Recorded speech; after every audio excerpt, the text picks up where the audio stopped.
చనలతో సహవాసం పసి వయస్సున తొలి కావ్యం ప్రతి పలుకొక ప్రియ రాగం ప్రతి దానిని ప్రేమని భ్రమ పడిపోయే భ్రమరాగం కన్నె కనుల వెనుకన ఉన్నది కలకలలాడే కలవరపరిచే కలల ప్రపంచం వెర్రి కోరికలు నిన్ను చేరి అను అనునని తనువును తరిగే తికమక కాలం గమనించకుంటే అది తరుణం ఇది తెలియని తొలి రాగం మది కోరిన మధురాగం అసలేంటో తెలియని ఆలోచనలతో సావాసం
ప్రాధాన్యము, ప్రార్థన లేనిది పరాజయం.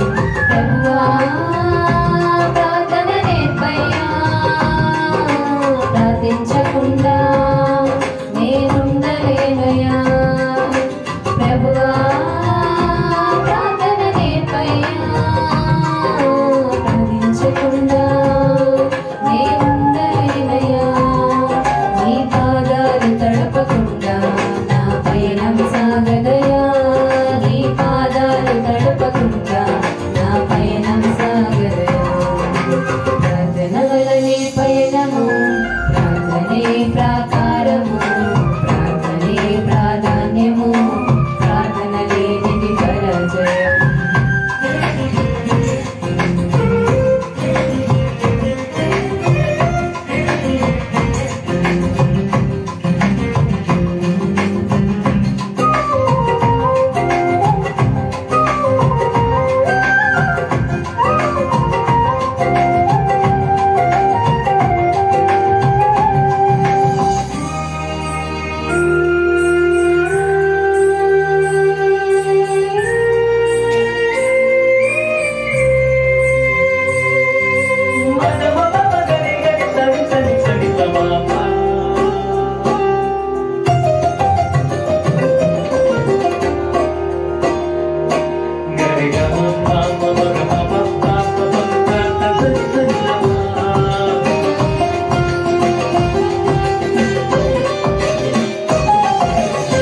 ప్రార్థనలో నాటునది వెళ్ళగించుట అసాధ్యము, ప్రార్థనలో పోరాడునది పొందకపోవుట అసాధ్యము.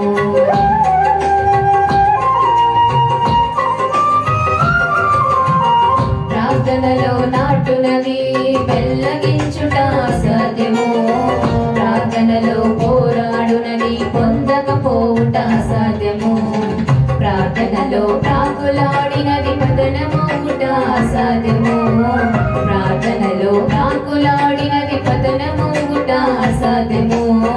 ప్రార్థనలో పదునైనది పని చేయకపోవుట అసాధ్యము, ప్రార్థనలో పదునైనది పని చేయకపోవుట అసాధ్యము.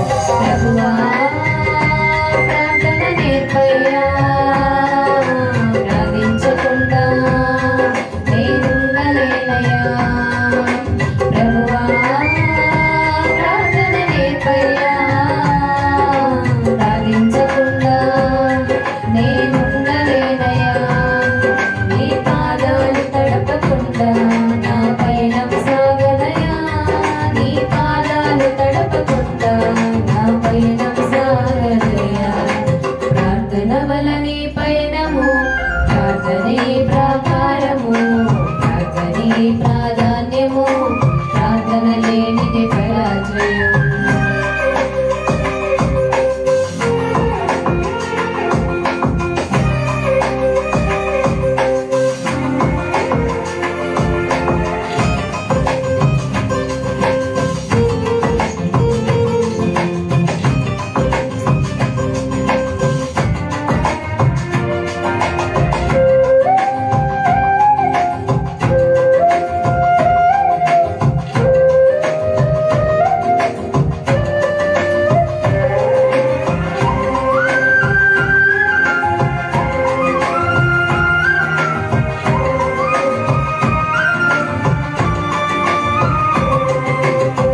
ప్రార్థనలో కన్నీళ్ళు కరిగిపోవుట అసాధ్యము, ప్రార్థనలో మూలుగునది మరుగైపోవుట అసాధ్యము.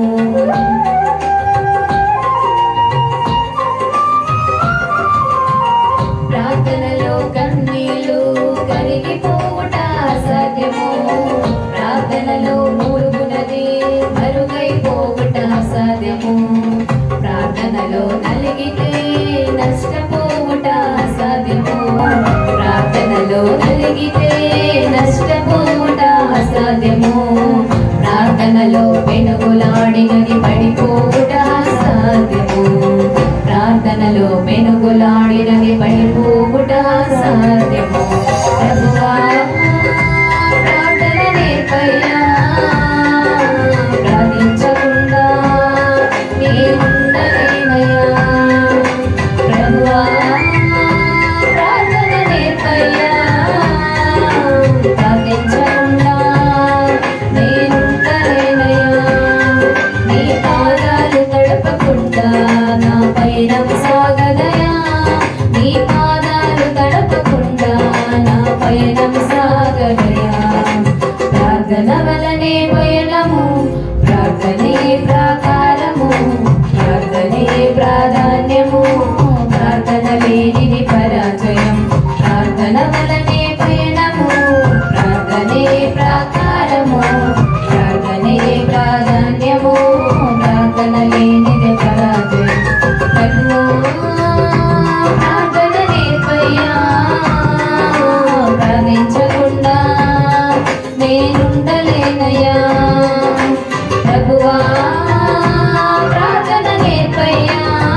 మంచిదండి. మనమంతా లేచి నిలబడుకుందాము.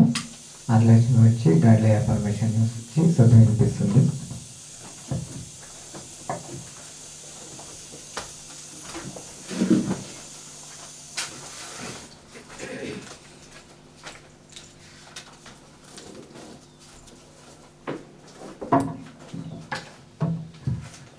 నేను దేవుని కుమారుడను, నా తండ్రి ఆత్మీయున్నాడు. నేను కూడా ఒక శక్తివంతమైన ఆత్మను ఈ శరీరములో నివసించుచున్నాను. నేను పూర్ణ శాంతి గలవాడనై నా తండ్రి వలన కాపాడబడుచున్నాను. నా తండ్రి అయిన దేవుడు, ఆయన కుమారుడైన యేసు క్రీస్తు పరిశుద్ధాత్మ సహవాసములో నేను వర్ధిల్లుతున్నాను. నేను ప్రశాంతమైన మనసుతో దేవుని యందు భయభక్తులు కలిగి ఈ జీవిత యాత్రను కొనసాగిస్తున్నాను. ఇప్పటి వరకు నా జీవితాన్ని ఆయన ఎంతో అందంగా అలంకరించాడు. ఇక మీదట కూడా అలంకరిస్తాడు. నేను ఆ పరలోకపు తండ్రి దయ వలన ఎంతో ఆరోగ్యకరమైన స్థితిలో, ఆనందకరమైన స్థితిలో, ఆశీర్వాదకరమైన రక్షణ స్థితిలో ఉన్నాను. నేను దేనికి భయపడను. నా తండ్రి నన్ను విడువడు ఎడబాయడు. ఆమేన్.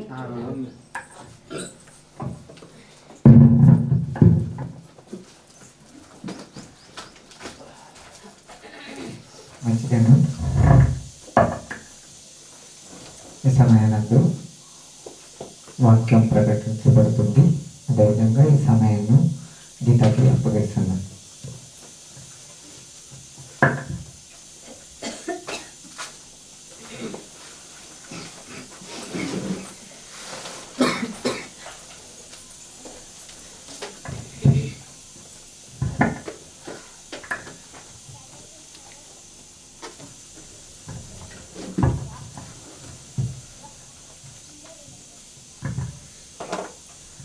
దేవుని నామానికి మహిమ కలుగును గాక. అందరికీ హృదయపూర్వకమైన వందనాలు చెల్లిస్తున్నాను. కూడి వచ్చిన ప్రతి ఒక్కరికి మరొకసారి నా వందనాలు చెల్లిస్తున్నాను. ప్రార్థించుకునే వాక్య భాగంలోకి వెళ్దామండి. ఈరోజు కూడా దేవుడు మనతో ఏం మాట్లాడతాడు, ఎలాంటి విషయాలు మనతో ఆయన పంచుకోబోతున్నాడు అనేది ప్రతి ఒక్కరు మనసంతా ఇక్కడే కేంద్రీకరించుకొని వినాలని ప్రేమపూర్వకంగా తెలియజేస్తూ ప్రార్థించుకున్నామండి. కళ్ళు మూసుకుంటాం. పరిశుద్ధుడు అయిన మా కన్న తండ్రి, ఇంతవరకు మీ చల్లని కృపలో దాచి భద్రపరిచి తండ్రి, మరొక వారంలో తండ్రి మమ్మల్ని మీ ప్రేమ చేత ఏర్పరచుకొని తండ్రి ఇక్కడ కూర్చోబెట్టిన విధానం బట్టి మీకు స్తోత్రం చెల్లిస్తున్నాం తండ్రి. ప్రభువా, మేము ఏదైతే వినుచున్నామో దాని ప్రకారంగా నడుచుకునే జ్ఞానము వివేకము మా అందరికీ దయచేయమని ప్రార్థిస్తున్నాము తండ్రి. ప్రభువా, ఏదైతే మీ మాటలు మా చెవున పడుతున్నాయో ఆ మాటలన్నింటినీ ప్రభువా ఆచరణలో ఉంచుటకు తండ్రి, ప్రవర్తించుటకు ఎల్లప్పుడూ ప్రయత్నించి వద్దకు చేరే పిల్లలకు మనందరినీ మార్చమని ప్రార్థిస్తూ తండ్రి, ఏదైతే తండ్రి వినబోచున్నామో ఆ మాటలు కూడా తండ్రి మా హృదయం అనే పలకల మీద ముద్ర వేసుకొని తండ్రి, ఈ లోకంలోనికి ఎలా అయితే వచ్చామో అలా వెళ్ళిపోతాము కనుక తండ్రి, కానీ వెళ్ళిపోయే సమయంలోగా మేము మీ వాక్యాన్ని మా చేత పట్టుకుని మీ వద్దకు వచ్చుటకు మా అందరికీ మరొక్కసారి బలము, జ్ఞానము, వివేకం ఇచ్చి మమ్మల్ని అందరినీ నడిపించమని ప్రార్థిస్తున్నాము తండ్రి. ఇక్కడ నిలవబడి మాట్లాడుచుండగా మీ దీని దాసులకు తండ్రి మంచి జ్ఞానం ఇచ్చి వివేకం ఇచ్చి నడిపించండి తండ్రి. అలాగే కూర్చున్న వారి పిల్లలకు కూడా తండ్రి, ప్రభు వారికి కూడా వినగలిగిన చెవులను తండ్రి, గ్రహించగలిగిన హృదయమును వారందరికీ అనుగ్రహించమని ప్రార్థిస్తూ ఘనత మహిమ ప్రభువులను ఒక్కరికి చెల్లిస్తూ ఆది నుండి అంతం వరకు మీ నామానికి మీ చిత్త ప్రకారంగా జరిగించుకోమని ప్రార్థిస్తూ యేసుక్రీస్తు నామములో అడుగుచున్నాం మా కన్న తండ్రి. ఆమేన్. మరొకసారి అందరికీ వందనాలు చెల్లిస్తున్నాం ప్రియులారా. ఈరోజు విలువైన విషయాలు దేవుడు మనతో మాట్లాడబోతున్నాడన్న ప్రతి ఒక్కరూ నమ్మగలిగిన హృదయం ఉన్నట్లయితే దేవుడు ఏదో ఒకటి మనకు ఏదో ఒక దేని ద్వారాను మనకి ఏదో ఒక పాఠం మనకు నేర్పిస్తాడు. సో మనం చేయాల్సిన పని ఏంటంటే ఫస్ట్ ఆఫ్ ఆల్ మన హృదయాన్ని దేవుని వాక్యానికి సిద్ధంగా ఉండునట్లుగా చూసుకోవాలి. మన హృదయం ఎప్పుడైతే దేవుని వాక్యము ఎక్కడైతే మన చెవులకు వినిపిస్తూ ఉంటుందో వినిపించిన వెంటనే మన హృదయాన్ని సిద్ధపరచుకునేసేది. ఒక రాజు దగ్గర ఏదో యుద్ధానికి సైనికులు వస్తున్నారంటే, వేరే దేశం నుండి ఆ దేశానికి వస్తున్నారంటే వారు సిద్ధపాటుగా ఉంటారు. ప్రతి ఒక్కటి వారికి ఏది కావాలో వాళ్ళ ఆయుధాలను సిద్ధపరచుకుంటారు. సో ఈ లోకం అంతా చమత్కారమే, దేవుడు ఒక్కడే సత్యవంతుడు. సో దీన్ని మనం గుర్తించుకొని ఆయన సత్యాన్ని మన హృదయంలో ఉంచుకొని ఈ లోకము చమత్కారానికి లొంగిపోయే వారుగా ఏ ఒక్కరు ఉండకుండా, మన లోకం అనగా 3 వస్తాయండి. ఏంటవి? లోకం అనగా 3 వస్తాయి. మనం రెగ్యులర్గా వినే పదాలు అవి. లోకం అనగానే 3 వస్తాయి: నేత్రాశ, శరీరాశ, జీవపు డంబము. ఈ 3 కూడా ఆ 3కి మనం ఎంత దూరంగా ఉంటామో వాక్యానికి అంత దగ్గర అవుతాం. ఈ 3 అనేది లోకం అనగానే ఈ 3: నేత్రాశ, శరీరాశ, జీవపు డంబం. ఈ 3 కనుక మనలో లేకపోయినట్లయితే మనము దేవునికి చాలా దగ్గర మనుషులుగా మారిపోతాం.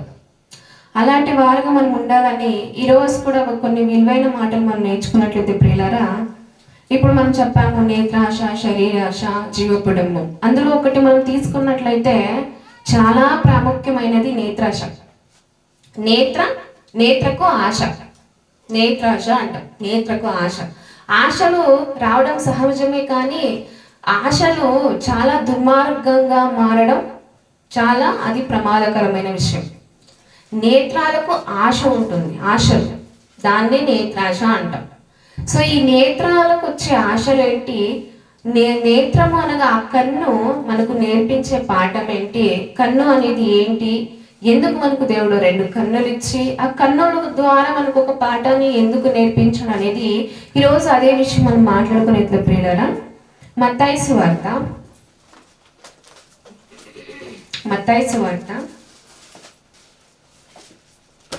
18వ అధ్యాయము వచనం చూసుకొని మనము వాక్య భాగంలోకి ముందుకెళ్దాం ప్రియులారా. మత్తయి సువార్త 18వ అధ్యాయము 7వ వచనం నుండి చూద్దామండి. అభ్యంతరము వలన లోకమునకు శ్రమ. అభ్యంతరము అనగా ఏంటండి? అభ్యంతరము తెలుసు ఎవరికైనా? అభ్యంతరం అనగా ఏంటి? అభ్యంతరం అనగా అబ్జెక్షన్స్, వ్యతిరేకత, తిరస్కరణ, వాదన. ఇప్పుడు మనకు కొన్ని విషయాల ద్వారా మన తల్లిదండ్రులు కానీ కొన్ని అబ్జెక్షన్స్ మనకు పెడతారు. కొన్ని తిరస్కరణ, మనకి ఇది చెయ్యొద్దు, ఇది నీకు కరెక్ట్ కాదు, ఇది నీకు సెట్ అవ్వదు, ఇది నీకు తగదు అని కొన్ని అబ్జెక్షన్స్ మనకు పెడతారు. సో ఇక్కడ కూడా మాట్లాడితే ఏమంటున్నాడంటే, అభ్యంతరము వలన లోకమునకు శ్రమ, అభ్యంతరములు రాక తప్పవు గాని ఎవని వలన అభ్యంతరము వచ్చునో ఆ మనుషునికి శ్రమ. ఎవరైతే ఇప్పుడు మనము అబ్జెక్షన్ చేయడంలో తప్పులేదు, కానీ మంచి విషయాలకు కొంతమంది అడ్డుపడుతూ ఉంటారు. కొన్ని మంచి విషయాలు చేయాలనే ఆలోచన వచ్చినప్పుడు వాళ్ళు చేస్తూ ఉన్నప్పుడు, ఇప్పుడు చాలా మంది సువార్తని చాటిస్తూ ఉన్నప్పుడు ఊర్లో గ్రామాల్లోకి వెళ్ళి చాలా మంది అడ్డుకుంటూ ఉంటారు. మనం ఒకసారి చూసానండి, ఒక వీడియోలో ఒక పెద్ద ఆయన సువార్త చేస్తున్నాడు, ఆయన పాడక ఆయన చేస్తున్నాడు, కానీ అక్కడ ఉండి కొంతమంది యువత ఓర్వలేక పేడ నీళ్ళు ఆయన మీదకి చల్లేశారండి కలిపి. అంటే మంచి కార్యమును ఓర్చుకోలేకపోతుంది లోకం. సువార్త అనగా చాలా మంది ఎర్రితనంగా చూస్తూ ఉంటారు, కానీ దాన్ని నమ్ముకున్న మనకు శక్తి, ఆ శక్తిని ఆశ్రయించలేక చాలా మంది చెడిపోతున్నారు.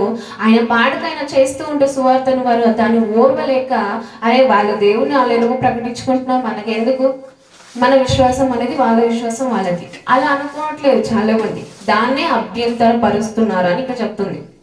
అంటే లోకానికి శ్రమ వచ్చేసింది. అభ్యంతరము మంచి దానికి ఎవరైతే అడ్డుకుంటున్నారో వారికి చాలా శ్రమ అంట. ఇక్కడ మాట్లాడుతూ అంటున్నాడండి, అభ్యంతరం వల్ల లోకమునకు శ్రమ, అభ్యంతరములు రాక తప్పవు గాని ఎవరి వలన అభ్యంతరము వచ్చునో ఆ మనుషునికి శ్రమ. ఎవరైతే స్వార్థ ప్రకటనను అడ్డుకుంటున్నారో వాళ్ళకి శ్రమ.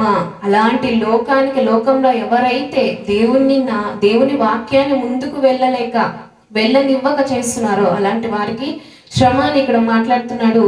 ఆ అభ్యంతరం అనగా ఏంటి అనేది ముందుకు చూసుకుందామండి. 8వ వచనము, కాగా నీ చెయ్యి అయినను నీ పాదమైనను నిన్ను అభ్యంతర పరచిన ఎడల దానిని నరికి నీ యొద్ద నుండి పారవేయము.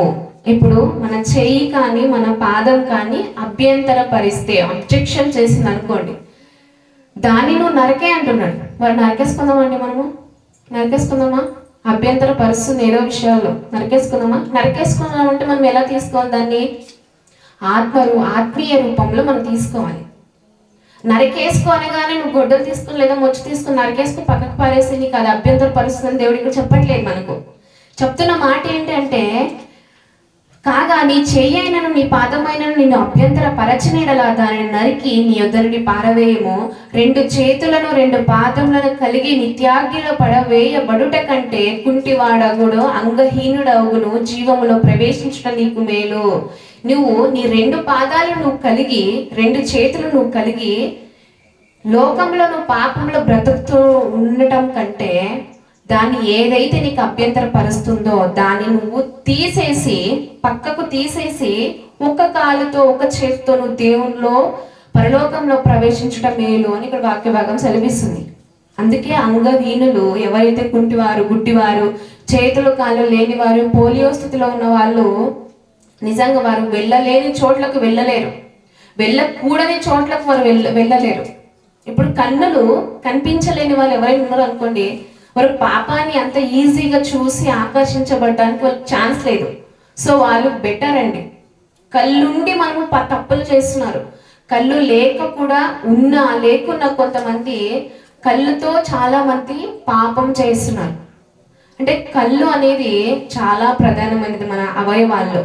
అందుకే ఇక్కడ మాట్లాడితే ఏమంటున్నాడంటే, నీ పాదమైనను నీ చేత అయినను ఏదైనా అభ్యంతర పరిస్తే వెంటనే నువ్వు తీసేయి. దాన్ని ఆత్మీయ రూపంగా మనం తీసుకోవాలని ఎలా? ఫర్ ఎగ్జాంపుల్ చెప్తానండి. ఇప్పుడు ద్రాక్ష తోట ఉంటుంది అనుకోండి, ద్రాక్ష తోటలో పనికిరాని తీగలు వస్తాయి కదండి, పనికిరాని తీగలు వస్తాయి. అప్పుడు మనం వాటిని ఏం చేస్తాం? కత్తిరించేస్తాం. అవసరం లేని తీగలు మనకెందుకు అని కత్తిరించేస్తాం.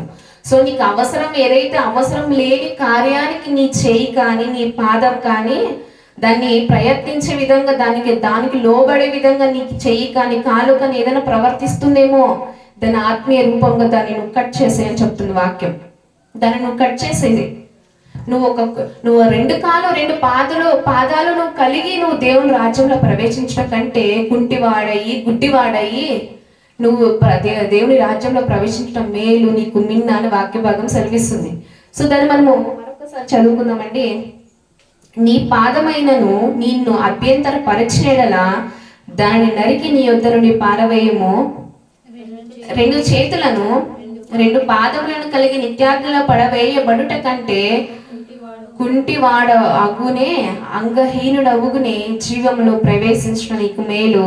ఇక్కడ 9వ వచనం చాలా మెయిన్ పాయింట్ అండి మనకు. అది ఈరోజు పాఠానికి చాలా మెయిన్ పాయింట్. చదువుదాం 9వ వచనం. నీ కన్ను నిన్ను అభ్యంతర పరచిన ఎడల దానిని పెరికి నీ యొద్ద నుండి పారవేయము.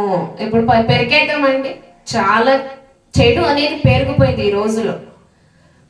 మా యొక్క దేశం ప్రపంచంలో ఏది జరుగుతుందో ఈ ప్రపంచమే మన చేతిలో వచ్చి కూర్చుంది. ఏంటది? Cell phone. ప్రపంచమే ఎక్కడ ఏ మూలాల్లో ఏది జరిగినా, ఎలాంటి ప్లేసెస్లో ఎలాంటి సంఘటనలు జరిగినా కూడా మన చేతిలో ఉన్న చిన్న మొబైల్లోకి ప్రపంచం వచ్చి కూర్చుంది. సో ఈ ప్రపంచం వచ్చి కూర్చున్నప్పుడు ఆ ఒక ఫోన్లో చూడకూడని దృశ్యాలు మనకు కనిపిస్తూ ఉంటాయి. చేయకూడని కార్యాలు అందులో చేసి దాన్ని రికార్డ్ చేసి ఆ ఫోన్లలో వదిలేస్తూ ఉంటారు. సో మనకు కనిపిస్తున్నాయి, మనం చూస్తున్నాం. దాన్ని మన కన్ను ఎలా పెరిగేసుకుందాం. మనం కనిపిస్తూ ఉన్నాయి కదా ఫోన్లలో.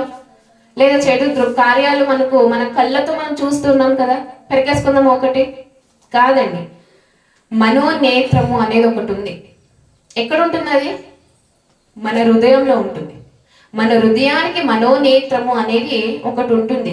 ఈ నేత్రము అనే దాన్ని మనము ఎలా బలపరచుకోవాలి అంటే, దాని మీద ఎలాంటి కల్మషం లేకుండా, మన కేవలం కళ్ళు అనగానే దేవుడు మన కళ్ళుల గురించి మాట్లాడట్లేదండి.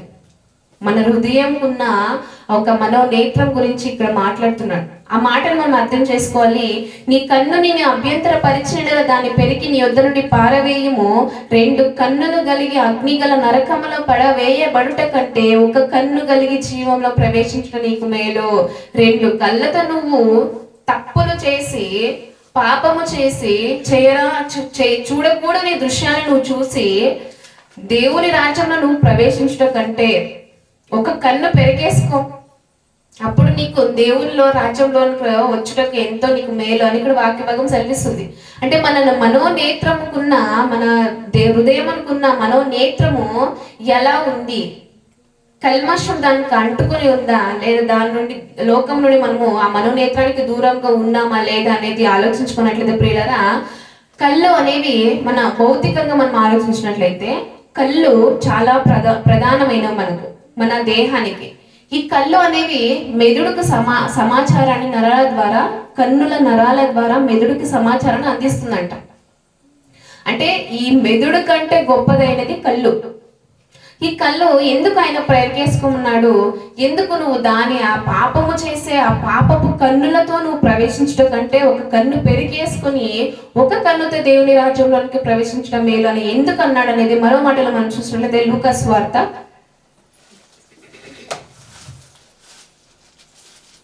11వ అధ్యాయము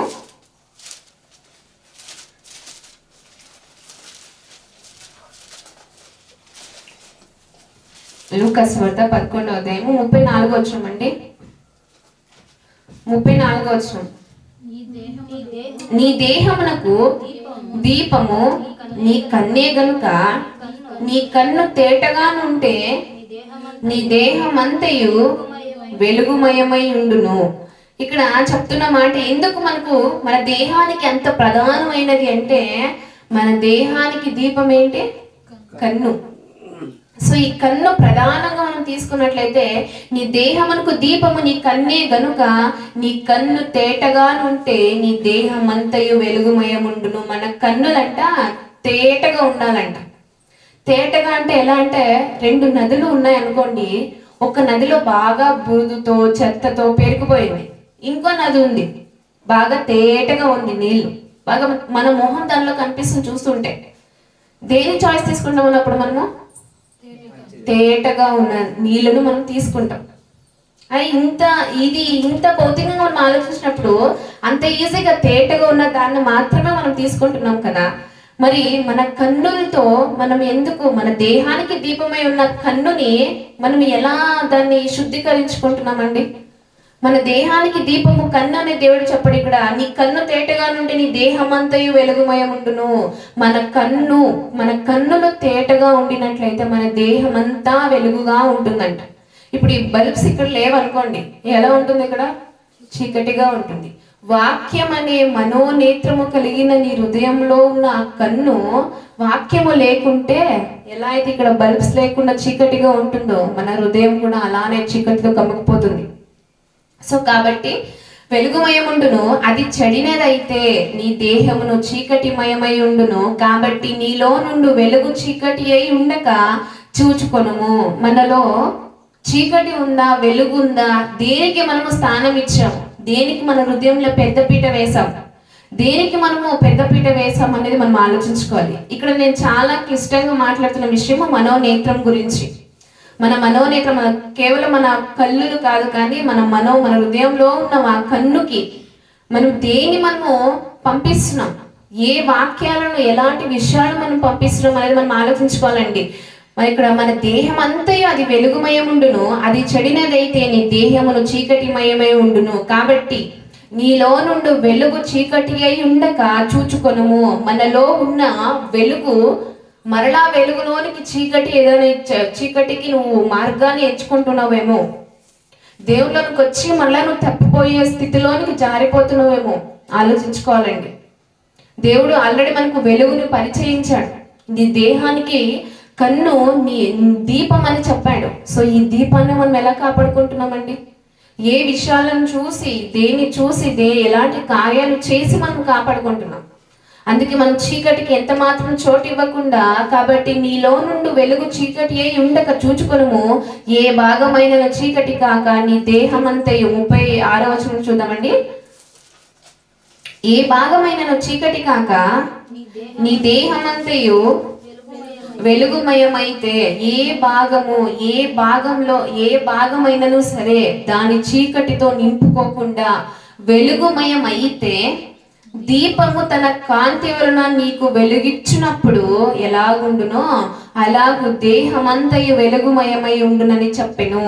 దీపాన్ని మనము బాగా చీకటిలో దీపాన్ని అంటించినప్పుడు ఆ చుట్టూ ఎలా అయితే వెలుగుమయమై ఉంటుందో, నీ బ్రతుకులో నీ దేహములో మనోనేత్రము అనేది వెలిగింపబడినప్పుడు మన దేహం అంతయు మన చుట్టూ ఉన్న వారికి కూడా అలాంటి కాంతిని పంచగలిగిన ఒక స్థితిలోనికి దేవుడు మనల్ని తీసుకొస్తాడండి.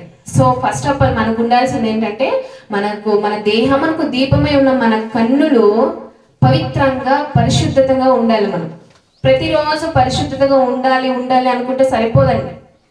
ఉండటానికి ప్రతిరోజు ప్రయత్నించి దాన్ని స్వాధీనపరుచుకునే హృదయం మనలో ఉండాలి. అలాంటి వారుగా లేనప్పుడు ఎన్ని వాక్యాలు విన్నా, ఎన్ని మెసేజ్లు, ఎన్ని పాటల ద్వారా మనకు వచ్చినప్పటికీ కూడా అది వేస్టేనండి.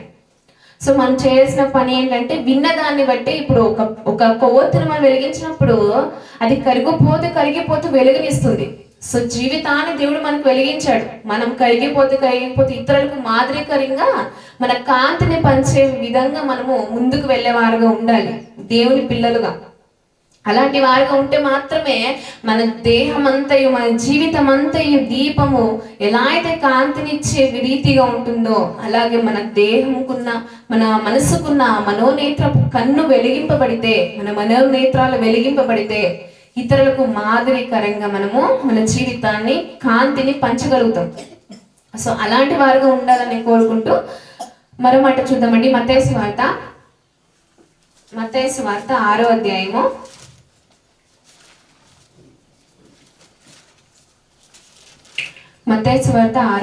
22వ వచనం చూద్దామండి. దేహమునకు దీపము కన్నే గనుక నీ కన్ను తేటగా ఉండినెడల నీ దేహమంతయు వెలుగుమయముండును. నీ కన్ను చెడినదైతే నీ దేహమంతయు చీకటిమయమై ఉండును. నీలోనున్న వెలుగు చీకటి అయి ఉండినెడల ఆ చీకటి ఎంతో గొప్పదని ఎందుకంటున్నావు తెలుసా? నీలో ఒక్కసారి వాక్యముతో నువ్వు వెలిగింపబడ్డావు, నువ్వు వెలుగుకి నీ హృదయంలో అవకాశం ఇచ్చావు. అయినా కూడా చీకటి వచ్చి కూర్చుంది అంటే అది వెలుగు కంటే గ్రేట్ కదా. ఎందుకు గ్రేట్ అంటే, నువ్వు నీ యొక్క స్వభావాలను మార్చుకోలేక అదే చీకటికి నువ్వు చోటిస్తున్నావంటే అది చీకటి కంటే గొప్పదై నీ హృదయంలో కూర్చుంది. సో అలాంటి వారుగా మనం ఉండకుండా మన దేహానికి దీపమై ఉన్న మన కన్నులు, ఇప్పుడు ఫర్ ఎగ్జాంపుల్ చెప్తానండి, మన కన్నుల మీద అప్పుడప్పుడు కొంతమంది చూస్తూ ఉన్నప్పుడు పొరలు వంటివి వచ్చేస్తూ ఉంటాయి, నరాలు వచ్చేస్తాయండి కన్నుల మీద. ఎవరికైనా చూసారు అట్లా? నరాల్లాగా ఒక పొరలు లాంటివి వారి కన్నులకు వస్తాయి. అప్పుడు వాళ్ళకి సరిగ్గా కన్నులు కనిపించకుండా వారి కన్నులకు చాలా ఇబ్బందిగా ఉండి అలా ఇబ్బందులు ఎదుర్కొంటూ ఉంటారు వాళ్ళు. సో మనము ఇక్కడ నేను ఆలోచించే మాట ఏంటి అంటే, మన కన్నుల మీద పనికిరాని పొరలు, పనికిరానివి మన కళ్ళలో ఏదైనా వచ్చినప్పుడు మన కళ్ళకి సరిగ్గా కనిపించవు కదా. నీ మనోనేత్రం మీద ఏదైనా పాపపు పొర వచ్చిందేమో ఆలోచించుకోండి. మన కన్నుల మీదే, భౌతికమైన కన్నుల మీదే మనకు పనికిరాని పొరలు వచ్చినప్పుడు మన ఆత్మీయ రీతిగా ఉన్న మనోనేత్రపు ఏదైనా పాపపు పొర వచ్చి ఉంటే ఇంకెంత ఇబ్బందులు మనం పడిపోతామండి. ఈ కన్నులకి ఏదైనా ప్రాబ్లం వస్తే కొంతవరకే, మనం చనిపోయేంత వరకు మనకు ఆ ప్రాబ్లం ఎదుర్కోగలుగుతాం. కానీ నీ మనోనేత్రంలో ఉన్న కన్నుకి ఏదైనా పాపపు పొర అంటుకుంది అనుకోండి, పాపపు పొర వచ్చింది అనుకోండి, అది మనం చనిపోయిన తర్వాత కూడా వదిలిపెట్టదు. కాబట్టి మనము ఇది ఆలోచించుకొని మనం చనిపోయిన తర్వాత వదిలిపెట్టదు. ఇక్కడ నీ దేహం అంతే వెలుగుమయం ఉండును, నీ కన్ను చెడినదైతే నీ దేహం అంతయు చీకటిమయమై ఉండును.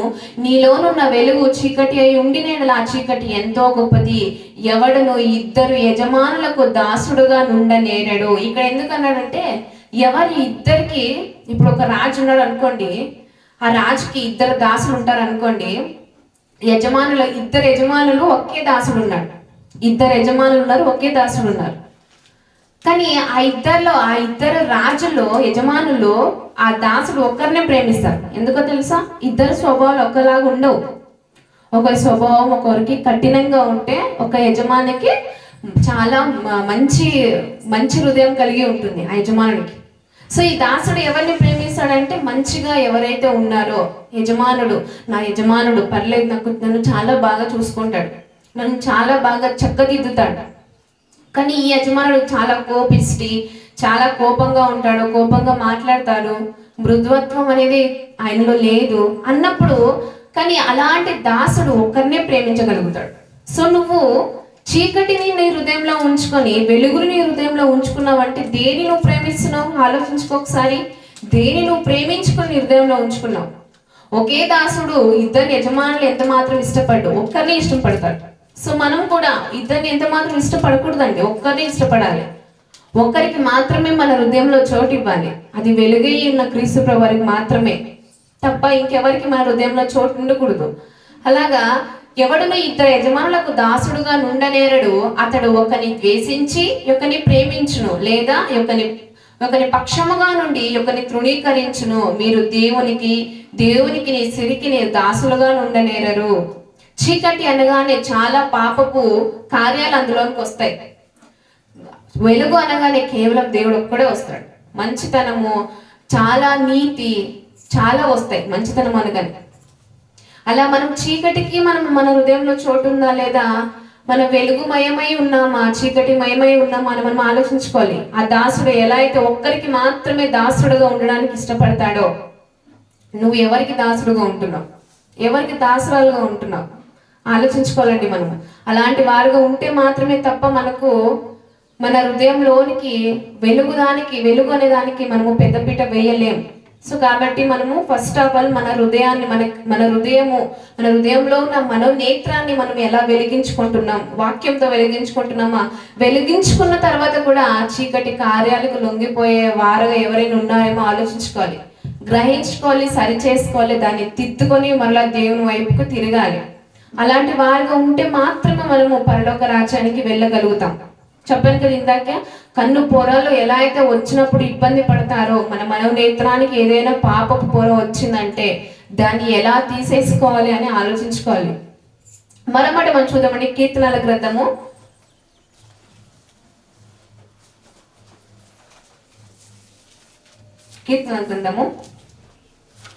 119వ అధ్యాయము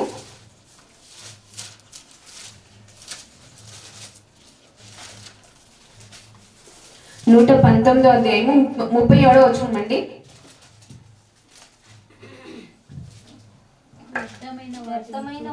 వ్యర్థమైన వాటిని చూడకుండా నా కన్నులు త్రిప్పివేయము. ఇక్కడ కన్నులకు చాలా ప్రాధాన్యత ఇస్తూ భక్తుడు చేసిన ప్రార్థన ఏంటంటే, వ్యర్థమైన వాటిని చూడకుండా నా కన్నులు త్రిప్పివేయము. పనికిరాని షోస్, పనికిరాని టీవీ షోలండి, పనికిరాని సినిమాలు, చెత్త సినిమాలు, ఇవన్నీ చూస్తూ కాలం గడిపిస్తున్న వాళ్ళు లేరు? చాలా మంది మనకు కనిపిస్తూ ఉంటారు, క్రైస్తవులను చెప్పుకుంటున్న వాళ్ళే. అలా ఉండకూడదండి. ఇక్కడ భక్తుడు చేసిన ప్రార్థన ఏంటి? వ్యర్థమైన వాటిని, మనకు తెలుసు, మన వివేకం చెప్తూ ఉంటుంది, మన కన్నులు చూడగానే అది మంచిగా చెడ్డగా అనేది ఆల్రెడీ మన మెదడుకు సమాచారం నరాల ద్వారా అందించేస్తుంది. సో ఇలా అందించినప్పుడు మనం వ్యర్థమైనది ఏంటి, మనకు పనికొచ్చేది ఏంటి, దేవునికి ఇష్టానుసారమైనది ఏంటి అనేది మనకు అర్థం అవ్వట్లేదా? అర్థం అవ్వాలండి. అర్థం చేసుకునే రీతిగా మన మనోనేత్రము వెలిగింపబడినట్లయితే ఏది మనం చూస్తున్నామో ఏది చూడట్లేదు, దేని మన మెదడుకు మనం తీసుకోవాలి, దేని మనం తీసుకోకూడదు అనేది మనం ఆలోచించుకోవాలి. చూడండి, మన కన్నులు, మన మనసు ఏదైనా బాధపడగానే వెంటనే కన్నుల్లో దేని రూపంలో వచ్చేస్తాయి? నీళ్ళ రూపంలో వచ్చేస్తాయి బయటికి బాధ అనేది. అంటే వాటికి బంధాలు తెలిసి ఉంటాయి. సో దేవుడు మనకున్న బంధము విలువ అని తెలుసుకోలేకపోతున్నాం. పనికిరానివి మనం చూస్తూ దేవునికి బాధ పెట్టేవారుగా మనం ఉంటున్నాం. వ్యర్థమైన వాటిని చూడకుండా నా కన్నులు త్రిప్పివేయము అని దేవుడు ఇక్కడ భక్తుడు ప్రార్థిస్తున్నాడు దేవునికి. మరి మనం ప్రార్థిస్తున్నామండి? మన కన్నులు వెలిగింపబడి ఉండి మన మనోనేత్రము, జ్ఞానేంద్రియాలు వెలిగింపబడి దేవునికి ఇష్టమైనది దేని చూస్తున్నాము, దేని చూడట్లేదు, ఆయనకి ఇష్టమైనది ఏంటి అనేది మనం ఆలోచించుకొని మనం ముందుకు వెళ్ళాలే తప్ప ఆయన బంధాన్ని మనం గుర్తు చేసుకొని ప్రతిరోజు మన మనోనేత్రములకు ఏదైనా పాపపు పొర అంటుకుందేమో, వచ్చేసిందేమో, దాన్ని ఎలా నేను తొలగించుకోవాలి, ఎలా నేను తిద్దుకోవాలి నన్ను నేను అనేది ప్రతి ఒక్కరు ఆలోచించుకోవాలి. ఒక ఎగ్జాంపుల్ చెప్పి నేను ముగిస్తానండి. ఒక యంత్రం చెడిపోయింది అనుకోండి, ఇప్పుడు బైక్ కానీ కార్ కానీ ఏదో ఒకటి చెడిపోయింది అనుకోండి, దాని నుండి ఏమొస్తాయి తెలుసా? ఏమొస్తాయండి? బైక్ చెడిపోయింది అనుకోండి, ఏమొస్తాయి? కొన్ని పనికిరాని సౌండ్స్ వస్తాయి కదా. పనికిరాని సౌండ్స్, అది యంత్రం చెడిపోవడానికి మొదలైందంటే దాని నుండి పనికిరాని శబ్దాలు వస్తూ ఉంటాయి, పనికిరాని శబ్దాలు వస్తుంటాయి. అలాగే ఒక మనిషి కన్ను చెడిపోయింది అనుకోండి, ఒక మనిషి కన్ను చెడిపోయింది అనుకోండి, ఆ మనిషికి పతనం మొదలైనట్టే. అంటే ఒక యంత్రానికే ఏదైనా చెడిపోయినప్పుడు అది ఎలా అయితే పనికిరాని సౌండ్స్ వస్తున్నాయంటే, నీ కన్ను కనుక చెడిపోయినానికి మొదలైంది అనుకోండి, నీ పతనము మొదలైనట్లే. సో మనం నేర్చుకోవాల్సింది ఏంటి అంటే, మన కన్నులు మన మనోనేత్రానికి ఎటువంటి పాపపు పొర అంటుకోకుండా చూసుకోవడమే మన బాధ్యత. దేవుడు అందుకే మన దేహానికి దీపాలు కన్నులుగా ఉంచాడు. సో మన మనోనేత్రానికి మరింత ఎక్కువగా మనం ఎలా దాన్ని మనం కాపాడుకోవాలనేది మనం ఆలోచించుకోవాలి. ఆ యంత్రము చెడిపోయినప్పుడు ఎలా అయితే దాని నుండి పనికిరాని శబ్దాలు వస్తాయో, నీలో ఒక్కసారి నీ కన్ను చెడిపోయినదిగా మొదలైందంటే మన పతనానికి మనమే అడ్డుకట్లు వేసుకోకుండా అడ్డుకట్లు తెంచుకునే వారుగా మనం ఉంటున్నాం. సో కాబట్టి అలాంటి వారుగా ఏ ఒక్కరు ఉండకుండా మన దేహానికి దీపము కన్ను అని గుర్తించి ఆ కన్నులు పరిశుద్ధతగా ఉండుటకు మన మనోనేత్రాన్ని మనము ప్రతిరోజు కాపాడుకునే వారుగా ఉంటారని కోరుకుంటూ నా యొక్క మాటలు ముగిస్తున్నానండి. కళ్ళు మూసుకొని ప్రార్థించుకున్నాం. పరిశుద్ధుడైన మా కన్న తండ్రి, ఇంతవరకు ప్రభువా ఎన్నో విలువైన మాటలు వినిపింపజేశారు. అవును ప్రభువా, మా దేహానికి దీపం కన్ను గనుక తండ్రి, మా కన్నులను జాగ్రత్తగా కాపాడుకున్నటకు మాకు సహాయం చేయండి. మా మనోనేత్రము తండ్రి ప్రభు, మా హృదయానికి ఇచ్చిన మనోనేత్రము వెలిగింపబడాలి అంటే మొదటిగా మేము చూస్తున్న వాటిని తండ్రి తిరస్కరించుటకు, వ్యతిరేకించుటకు మాకు సహాయం చేయమని ప్రార్థిస్తున్నాం ప్రభువ. అవును తండ్రి ప్రభువ, మేము ఒక చేతితో తండ్రి, 2 చేతులతో, 2 కాళ్ళతో, 2 కన్నులతో తండ్రి పాపము చేసి తండ్రి మీ వద్దకు వచ్చుట కంటే దాన్ని పీకి వేసుకొని తండ్రి మీ వద్దకు ఒక కంటితో, ఒక కాళ్ళతో, ఒక పాదముతో వచ్చుటకు, ఒక చేతితో వచ్చుటకు మీ వద్దకు సహాయం చేయమని ప్రార్థిస్తున్నాం ప్రభువ. దీన్ని మేము ఆత్మీయ రూపముగా ఆలోచించుకొని మా ఒక మనోనేత్రముకు తండ్రి ఏదైనా పాపపు పొర వచ్చిందేమో దాన్ని కత్తిరించుకొని మీ వద్దకు వచ్చుటకు మా అందరికి సహాయం చేయమని ప్రార్థిస్తున్నాం ప్రభువ. అవును తండ్రి, పనికిరానివి మాలో నుండి ఏదైనా బయలుదేరుతున్నాయేమో ప్రభువా, వాటిని అణిచి వేసుకునే శక్తిని, వివేకమును, జ్ఞానం ఇచ్చి మాకు నడిపించమని ప్రార్థిస్తున్నాము తండ్రి. మరింత ఎక్కువగా తండ్రి మీ పిల్లలు తండ్రి మరింత ఎక్కువగా వాక్యాన్ని నేర్చుకోవటకు తండ్రి, వారికి వారు తండ్రి మీ వాక్యాన్ని చదువుకొని తండ్రి జ్ఞానాన్ని తండ్రి సంపాదించుకోవటకు మరింత ఎక్కువగా సహాయం చేయమని ప్రార్థిస్తున్నాం ప్రభువా. మిమ్మల్ని ఎంత మాత్రం నిర్లక్ష్యపరిచే పిల్లలుగా మమ్మల్ని ఏమాత్రం ఉంచకుండా తండ్రి, మా దేహానికి దీపం కన్ను గనక తండ్రి వాటిని కాపాడుకుని తండ్రి మీ వద్దకు ఎటువంటి పాపాన్ని మేము అంటించుకోకుండా తండ్రి, అన్ని ఉన్న వాళ్ళ కంటే అంగహీనులే గొప్ప అని మీ వాక్యం సెలవిస్తుంది కనుక తండ్రి, మేము అన్నీ ఉండి అంగహీనతగా ఉండకుండా, ఏమీ లేకున్న వారు కూడా తండ్రి మిమ్మల్ని ఎంతో మంది గొప్పగా ఆరాధిస్తున్న వాళ్ళు ఉన్నారు కనుక తండ్రి, అలాంటి వారిని తండ్రి మేము మాదిరిగా ఉంచుకొని ప్రభువా తండ్రి, మా కన్నులో 2 అందరికీ ఉన్నాయి కానీ ప్రభువా కళ్ళతో ఎటువంటివి చూడకూడని దృశ్యాలు ఏదైనా చూస్తున్నామో, చూడకూడనివి మీకు ఇష్టం లేనివి చూస్తున్నామేమో ప్రభువా, అలాంటి వారుగా మేము ఉండకుండా మాకు మేము పరీక్షించుకొని ప్రభువా తండ్రి ఆ పాపపు పొరను తీసి వేసుకునే పిల్లలుగా మమ్మల్ని అందరినీ మార్చమని ప్రార్థిస్తూ, దీపంగా ఉన్న ఈ కన్నును ప్రభువా జాగ్రత్తగా కాపాడుకొని మీ వద్దకు వచ్చుటకు అందరికీ సహాయం చేయమని ప్రార్థిస్తూ, ఈ చిన్న సంఘాన్ని మీరు జ్ఞాపకం చేసుకునే ప్రభువా సత్యంలోనికి తండ్రి మేము ప్రవేశించాము కనుక ఈ సత్యాన్ని ఎల్లప్పుడూ ప్రభువా మీరు కాచి కాపాడి తండ్రి మరింత ఎక్కువగా లేవనెత్తమని ప్రార్థిస్తూ, ఇక్కడ కూర్చున్న ప్రతి ఒక్క బిడ్డను మీరు జ్ఞాపకం చేసుకోండి. వారి వ్యక్తిగత జీవితాల్లో ప్రభువా వారు ఏదైనా బాధపడుతున్నా, ఏదైనా ఇబ్బంది పాలవుతున్నా తండ్రి ఆ కుటుంబాలను మీరు జ్ఞాపకం చేసుకోండి ప్రభువా. చెప్పుకోలేని పరిస్థితుల్లో ఉన్నప్పటికీ కూడా ప్రభువా వారి కుటుంబాలను మీరు దీవించండి. వారి హృదయాల రహస్యాలు మీరు ఎరిగిన తండ్రి కనుక ప్రభువా మీరే ప్రతి ఒక్కటి తండ్రి మేము మీ వాక్యంతో మార్చుకొని ప్రభువా మీ వద్దకు వచ్చటకు అందరికి సహాయం చేయమని ప్రార్థిస్తూ మీ కుమారుని యేసుక్రీస్తు రెండవ రాకడలోగా ప్రభు మేము సిద్ధపాటు కలిగి ఉండి మీ వద్దకు వచ్చటకు అందరికి సహాయం చేయమని ప్రార్థిస్తూ ఈ యొక్క మా కొరకు రాని ఉన్న మా ప్రియ రక్షకుడు మీ ప్రియ కుమారుడు యేసుక్రీస్తు ప్రభువారి పేరిట ప్రార్థన మనవులు మిక్కిలి వినయంతో సమర్పించుకుంటున్నాం మా కన్న తండ్రి. ఆమేన్. అందరికీ వందనాలండి. Thank you. God bless you all.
అలవాటుగా మార్చివేయును మలినపు నేత్రమే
మరింత లోతుల్లోనికి మమ్మల్ని నడిపించండి. మీ జ్ఞానాన్ని మాకు మరింత లోతుగా నేర్పించమని తండ్రి, ఈ రెండవ సందేశము ద్వారా కూడా మీరే మాతో మాట్లాడి మీ నామానికి మహిమ తెచ్చుకోమని, మరింతగా మమ్మల్ని మేము సరి చేసుకోవడానికి తండ్రి, మమ్మల్ని మేము సిద్ధపరచుకోవడానికి మా హృదయాలు నీ వాక్యానికి లోబడినట్లుగా సహాయం చేయమని ఘనత, మహిమ, ప్రభావం ఒక్కరికి చెల్లిస్తూ నేను తగ్గించుకొని తండ్రి నీ పరిశుద్ధాత్మ సహాయం ద్వారా నీ వాక్యాలు ధ్యానించడానికి సహాయం చేయమని నన్ను నేను సమర్పించుకొని తండ్రి ఇచ్చిన ప్రార్థనని పరిశోధనలో సమర్పించుకొని వేడుకొని పొంది ఉన్నాను నమ్ముచున్నాను కన్న తండ్రి. ఆమేన్. ప్రభు పేరిట చర్చిన మీకు అందరికీ మరొకసారి వందనాలు. దేవుడు మిమ్మల్ని నాతో పాటు దీవించునుగాక. మంచి సందేశం దేవుడు మనకు ఎల్లప్పుడూ బోధించాలని దేవుని ఆత్మ ప్రేరేపిస్తూ ఉంటుంది. అలాగే ప్రేరేపింపబడి సహోదరి ద్వారా మంచి పాఠాన్ని మనం నేర్చుకున్నాం. ఈ పాఠం ఎంత అమూల్యమైందంటే నిజంగా మొదటి మెట్టుగా దీన్ని తీసుకుంటే మన మార్పు మొదలవుతుంది. ప్రతి ఒక్కరు మార్పు మొదలవుతుంది. చాలామంది కాలంలో చేస్తున్నది మొదటి మెట్లోనే దీంట్లోనే పడిపోతున్నారు. క్రైస్తవులు అంటున్నవారు, వాక్యాన్ని ధ్యానిస్తున్నవారు, బోధిస్తున్నవారు, దేవుని సన్నిధికి వచ్చి కూర్చుని వాక్యము శ్రద్ధగా వినేవారు చాలామంది పడిపోతున్నటువంటి సందర్భము. ఒక విషయం ఇది గమనించాలి. నిజంగా దేవుడు మనతో ఈరోజు మాట్లాడాలని నేను నమ్ముతాను. ఎంతమంది నమ్ముతారండి ఈరోజు దేవుడే మనతో మాట్లాడారు? ఎందుకంటే ఈ రోజుల్లో చాలా తప్పిపోతున్నది, పడిపోతున్నది, నాశనానికి వెళ్ళిపోతున్నది దేని ద్వారా అండి? కన్నుల ద్వారా. కన్నులకు నిబంధన లేనందువల్ల, నిబంధన పట్టుకోవడం చేత కానందువల్ల చాలామంది పడిపోతుంటారు, దేవునికి విధేయులైపోతుంటారు. ఒక రెండు విషయాలు మనము జాగ్రత్తగా చూసాము. దేహానికి దీపము కన్నే. ఒక్కొక్కసారి ఆలోచిస్తున్నప్పుడు కళ్ళు లేని వారు బెటర్ ఏమో అనిపిస్తుంది. కళ్ళు లేని వారు బెటర్ ఏమో, దేవునికి లోపడతారు వాళ్ళు. కళ్ళున్నవారు ఎంత నిజంగా కళ్ళు ఎంత మంచిదంటే మనకు చాలా మంచిదండి. కొందరిని గుడ్డివారుగా పుట్టిస్తున్నాడు దేవుడు. అంటే వారిని చూసైనా కన్నున్న వారు బుద్ధి తెచ్చుకోవాలని అనిపిస్తుంది. గమనించాలి, కళ్ళున్నది మంచిని చూడడానికి, కళ్ళున్నది మనకు మంచిది. కళ్ళు లేక ఏదైనా చేసుకోగలమండి. ఎంత బాధలు పడుతుంటారంటే కళ్ళు లేని వారు అని చూసినప్పుడు అయ్యో పాపం అనిపిస్తుందా లేదా? చాలా బాధ వేస్తుంది. ఎందుకంటే వాళ్ళ సొంత పని ఏది కూడా చేసుకోవడం చాలా కష్టం. ఏది చేసుకోవాలన్నా కష్టమే. కళ్ళు లేని వారు స్నానం చేయాలంటే భయపడతారు. ఎందుకు భయపడతారండి? ఎక్కడ చేసుకుంటున్నామో, ఎక్కడున్నామో, ఎలా ఉన్నామో, ఎవరున్నారో ఎవరు లేదో అసలు కనబడుతుంది వాళ్ళకి? కనబడుతుంది. సరే భోజనం చేయాలి, ఎలా తెచ్చుకోవడం, ఎలా ఏం తెచ్చుకోవాలి, ఎక్కడికి వెళ్ళాలి, ఎలా సంపాదించుకోవాలి, అది కూడా కష్టం. మనం గమనించాలి, మనకు దేవుడు సమస్తాన్ని ఇచ్చాడు, ఆరోగ్యాన్ని ఇచ్చాడు. కళ్ళ ద్వారా పాడు చేసుకుంటారు. మంచి ఆరోగ్యం ఇచ్చాడు దేవుడు, పాడు చేసుకుంటాం. దీనివల్ల పాడైపోతుందండి కళ్ళ ద్వారా. ఏదో పాప విషయాలు. అందుకే కీర్తనల గ్రంథంలో సహోదరు చెప్పినటువంటి సందర్భాన్ని మనం చూసుకొని వాక్యభావంలోకి వెళ్దాం. 119 కీర్తన 37 వచనం ఒకసారి చూసుకొని మనము ప్రార్థించుకొని వివరణ ఒక్క ప్రార్థన చేసే విషయం కొరకై ముందుకెళ్దాం. వ్యర్థమైన వాటిని చూడకుండా నా కన్నులు తిప్పివేయము. ఈ వాక్యాన్ని విన్న మనము ధన్యులు. ఈరోజు ఇక్కడ ఒక సహోదరి వచ్చి ఇక్కడ అదే వాక్యాన్ని మనకి చెప్పి వివరించి దాని గురించి చెప్పిన ఒక సహోదరి మనకు తెలుసు. ఈ మాట మనము దేవుని ద్వారా విన్నామని ఈరోజు నమ్మాలి. ఒక సహోదరు వచ్చింది చెప్పింది, ఆమెను చూసి కేవలంగా తీసుకునే వారు కూడా ఉంటారు. మామూలు చూసేయమే కదా, మామూలు విన్నవా చెప్పేవారే కదా, చెప్పారు విన్నాం అంతే, దాన్ని శ్రద్ధ తీసుకొని వదిలేయడం. ఇది కామన్ అయిపోయింది. ఎలా కామన్ అయిపోయిందంటే డైలీ సూర్యుడు చూస్తున్నాం కదా, వచ్చి ఎవరైనా వచ్చి నీకు ఈరోజు స్పెషల్ చూపిస్తాను రా బయటికి రా అంటే త్వరగా వచ్చి చూడు సూర్యుడు అంటే ఇదేంటా స్పెషల్ ఎప్పుడు వచ్చేది కదా అన్నట్టు ఉంటుంది. అందుకే ఈ వాక్యము దేవుడు మనల్ని హెచ్చరించాడు. రేపటి కాలంలో చూసేదైతే చాలా పొరపాట్లు చూస్తూ ఉంటాం మనం లోకంలో. ఈ సందర్భం దేవునికి తెలుసు, ఇలా ఉంటుంది మీ పరిస్థితి. మీరు ఈ సంఘానికి వచ్చి ఇలాంటి రోజు మీరు కూర్చున్నప్పుడు నేను ఈ మాట మీకు చెప్పబోతున్నా, మీరు కేవలంగా తీసుకోకండి, నేను చెప్పానని మీరు గ్రహించండి. దేవుడి రోజు మనతో మాట్లాడాడు. ఈ మాట మనం ఎవరైతే వింటామో, ఎవరైతే విని దాన్ని పాటిస్తామో, వ్యర్థమైన దాటిని చూడకుండా మన కన్నులకు నిబంధన వేసుకొని ఎవరైతే పాలిస్తామో వారు తప్పకుండా పరలోకంలో ఉంటారు. ఎవరైతే అశ్రద్ధగా తీసుకుంటారో నిజంగా నాశనానికి అయిపోతారు. కళ్ళు మూసుకొని ఒక్కరు ప్రార్థించండి. ఈ విషయాలు ప్రార్థించండి.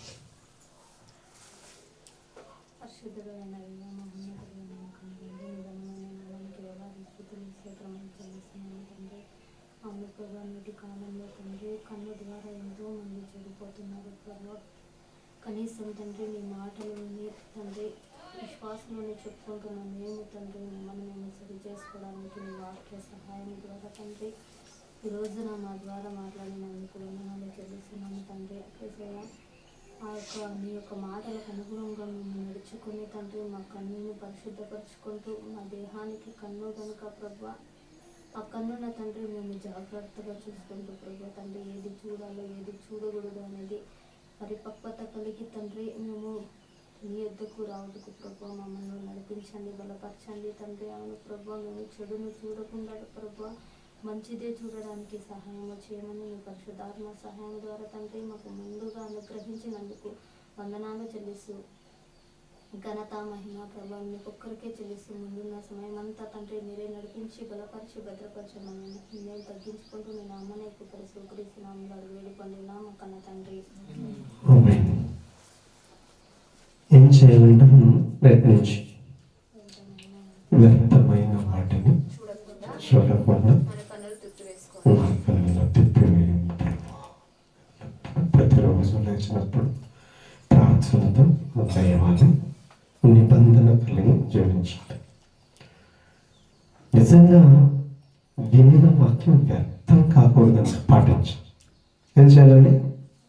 పాటించాలి. ఫలితం మనదే, మన సొంతం చేసుకోవాలి, తప్పనిసరిగా చేయాలి. చూడండి 51వ కీర్తన గ్రంథం 51వ కీర్తన ప్రధాన గాయకునికి రాసినటువంటి గ్రంథంలో దావీదు గారు రచించిన కీర్తన ఇది. 51వ కీర్తనలో అక్కడ మొదటి పలుకులుగా కొన్ని మాటలు మనం చూసుకొని ముందుకెళ్దాం. చూడండి, పైన చిన్నగా రాయబడింది మొదటి వచనం పైన గాయకునికి దావీదు బెత్షెబా యొద్దకు వెళ్ళిన తర్వాత నాతాను ప్రవక్త అతని యొద్దకు వచ్చినప్పుడు అతడు రచించిన కీర్తన. ఈ పొరపాటు దేని నుంచి అయిందండి? దేని ద్వారా కలిగింది? దావీదుకు కన్నుల ద్వారా. యుద్ధ సందర్భంలో దావీదు ఏం చేయాలి? యుద్ధానికి వెళ్ళాలి. రెస్ట్ తీసుకుంటూ తన అంతఃపురంలో పారాడుతూ తిరుగుతూ ఉన్నప్పుడు ఏమైంది? కళ్ళు ఎక్కడో దృష్టి ఉంటాయి. అది ఎక్కడికి వచ్చింది? ఊరికి వచ్చింది. ఊరి దగ్గరకు వచ్చేసింది, తనకు పడాల్సిన శిక్ష దగ్గరకు వచ్చింది. దావీదు ఏం చేశాడండి? పశ్చాత్తాపడ్డాడు. పశ్చాత్తాపడి ఒక మాట, మంచి మాట మనం చూసాం. 17వ వచనం చూసాం పోయిన వారం. చదవండి అదే వచనం కూడా. విరిగిన మనస్సే దేవునికి ఇష్టమైన బలులు. ఏంటంటే విరిగిన మనస్సు దేవునికి ఇష్టం. విరిగిన మనస్సు దేవునికి ఇష్టమైన బలులు దేవునికి ఇష్టమైన బలులు. చూడండి, విరిగిన మనస్సు గురించి మనం ఆలోచిస్తూ వెళ్తున్నప్పుడు, విరిగిన మనస్సు కలిగిన వాడు మరలా లాంటి పాపానికి అవకాశం లేదు. దేవుని దగ్గర ఏం కోరుకుంటాడు? పశ్చాత్తాపం కోరుకుంటాడు. చేసిన తప్పుకి పశ్చాత్తాపం కోరుకుంటాడు. తన పాపాలు కడగబడాలని కోరుకుంటాడు. తన పాపాలు దేవుని ద్వారా విముక్తి కలగాలి పాపాలకి అని కోరుకుంటాడు. ఆ విషయంలో కీర్తనల గ్రంథము చూడండి ఒకసారి, 34వ కీర్తన. అదే విషయాన్ని మనం ధ్యానిస్తూ వెళ్తున్నప్పుడు 34వ కీర్తన 18వ వచనం చూడండి. విరిగిన హృదయం గలవారికి యెహోవా అన్నాడు. నలిగిన మనసు గల వారిని ఆయన రక్షించును. విరిగిన హృదయము గలవాని ఎలా ఉంటుందంటే, ఎప్పటికైపోతుందప్ప, నేను అనుకున్న రోజు ఎప్పటికైపోతుందో ఇంకా తినేద్దాం, అది తిందాం. అది ఎలా ఉంటుందంటే, మొదలు ఎప్పుడో తినేవన్నీ జ్ఞాపకం వస్తాయి అన్నమాట. ఉపవాసం ఉన్నప్పుడు చికెన్ జ్ఞాపకం వస్తుంది, మటన్ జ్ఞాపకం వస్తుంది. అన్ని అయిపోతే చాలా బాగా తినేస్తాం అనిపిస్తుంది. ఆకలి వేస్తున్నప్పుడు అంత బాధగా ఉంటుంది. నిజంగా అలా ఉపవాసం ఉంటే తన నడవడిక సరిపోదు, కానీ అలా ఉపవాసాలు ఈ రోజు కూడా చాలా మంది లెంట్ డేస్ పాటిస్తున్నారు. ఇప్పుడు ఈ నెలలో నడుస్తుంది తెలుసా?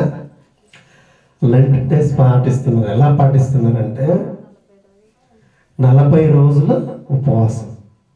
పొద్దున్నే ప్రార్థన చేసుకొని ముందు తింటారో లేదో తెలియదు, కానీ నేనైతే చూడలేదు. కానీ సాయంత్రం అయితే తింటారు, నైట్ తింటారు, గ్యారెంటీ తింటారు. కొంతమంది తింటారు, కొంతమంది ఏమో తెలియదు. పరిసయ్యుడు ఎలాంటి వాడంటే వారానికి 2 రోజులు ఉండేవాడంట. వారానికి 2 రోజులు ఉపవాసం ఉండేవాడంట. అందుకే తనకి ఏమొచ్చిందండి? హృదయంలో ఏమొచ్చిందండి? అబ్జర్వ్ చేశారా? విరిగిన మనస్సు ఉందా? నలిగిన హృదయం ఉందా? గర్వపు హృదయం ఉందా? ఏ ఉపవాసం చేసేవానికి, 2 రోజులు ఉపవాసం చేసేవానికి ఏముండాలండి? ఏముండాలి? విరిగిన మనసు ఉండాలి, నలిగిన హృదయం ఉండాలి. దేవుడు కోరుకునే హృదయం అది. కానీ చేస్తున్నదేమో ఉపవాసం. కానీ అక్కడ ఏం మాట్లాడుతున్నాడు చూడండి, పైన వచనంలో చూడండి, 11వ వచనం అయిన తర్వాత 2వ లైన్ 3వ లైన్లో, ఈ సుంకరి వలనైనను ఉండనందుకు. సుంకరి ఎలా కనబడుతున్నాడు? చీప్గా కనబడుతున్నాడు. చీపే కదా సుంకరి. రక్తం తాగే వాళ్ళని చెప్పాను కదా, అలా ఉంటారని. అన్యాయపు సొమ్ము సిరిని ఆశించేవారుగా ఉంటారని అలాగే చూస్తున్నాడు. ఇలా నేను లేను ప్రభా, అందుకు నీకు స్తోత్రం అంటున్నాడు. గర్వం వచ్చేసింది. అలాగే చదవండి 12వ వచనము, వారమునకు 2 మారులు ఉపవాసము చేయుచు నా సంపాదన అంతటిలో 10వ వంతు చెల్లించుచున్నానని తనలో తాను ప్రార్థించుచుండెను. ఇలాంటి గర్వంతో ప్రార్థిస్తున్నాడు. కానీ ఉండేది మాత్రం 2 రోజులు ఉపవాసం ఉంటున్నాడు. ఆ హృదయం దేవునికి ఇష్టమైందండి? ఇష్టమవుతుందండి? ఇష్టం కాదు. మరి ఏ హృదయం కోరుకుంటాడు దేవుడు? ఎలా ఉండాలని కోరుకుంటాడు? ఎందుకు? 13వ వచనం. అయితే సుంకరి అయితే సుంకరి దూరముగా నిలుచుండి అయితే సుంకరి దూరముగా నిలుచుండి దగ్గర కూడా రాలేదు, ఆలయంలో కూడా రాలేదు. ఆలయంలో కూర్చొని 2 రోజులు ఉపవాసం చేస్తున్న ఆమెతో ప్రార్థిస్తున్నాం అనే ప్రార్థన దేవుడు అంగీకరించట్లేదు. కానీ ఎక్కడో దూరాన నిల్చున్నాడు, ఎక్కడో దూరాన నిల్చుని నీ ఆలయంలో కూడా రానటువంటి స్థితి నాది ప్రభువా. చదవండి, ఎంత లోతుగా ప్రార్థిస్తున్నాడంటే, ఆకాశం వైపు కన్నులెత్తుటకైనను ధైర్యము చాలక చేసిన తప్పుకు పశ్చాత్తాపండి. ఏం కనబడుతుంది ఇక్కడ? చేసిన తప్పులకు, చేసిన పాపాలకు ప్రభువా నిన్ను చూడడం కాదు కానీ ఆకాశం వైపు చూడడానికి కూడా నా వల్ల కావట్లేదు. అలాంటి కూడా పాపిని, అలా చూడడానికి కూడా నాకు ధైర్యము చాలదనుకొని రొమ్ము కొట్టుకొనొచ్చు. ఎప్పుడు కొట్టుకుంటారండి రొమ్ము? కొంతమంది ఆయన చూస్తున్నాం కాబట్టి ఇక్కడ చూస్తున్నాం, కానీ రొమ్ము కొట్టుకునే వాళ్ళు సాధారణంగా చూస్తాం కదా మనము. ఎప్పుడు చూస్తాం? చాలా బాధ వచ్చినప్పుడు. ఇప్పుడు ఎవరైనా భర్త చనిపోయినప్పుడు చూడొచ్చు.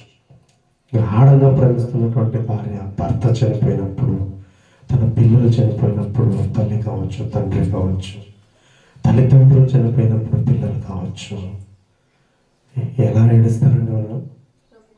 రొమ్ము కొట్టుకొని ఏడుస్తారు. బాధ, ఆ బాధ వాళ్ళకి ఎక్కడి నుంచి వచ్చిందంటే, రేపు నుంచి నాకు ఎవరు నాకు రేపు నుంచి నేను ఈ పాపములో ఇలాగే చనిపోతే, తండ్రి నువ్వు లేకపోతే నా స్థితి ఏంటి? ఆ స్థితిని ఆలోచించాడు సుంకరి. ఇదే పాపంలో నేను ఇలాగే చనిపోతే నా స్థితి ఏంటి ప్రభువా? నువ్వు నాకుండవు, నువ్వు నాకు దూరం అయిపోతావు అన్నట్టు బాధ. నిజంగా మనం గమనించినట్లయితే మన దగ్గర సంబంధాలు ఎవరైనా చనిపోయినప్పుడు అలా అంటుందంటే రొమ్ము కొట్టుకుంటూ ఎలా నడుస్తున్నాడంట. చదవండి వచ్చిన 13వ వచనం, 13వ వచనము, లూకాసు వార్త 18వ అధ్యాయం 13వ వచనము.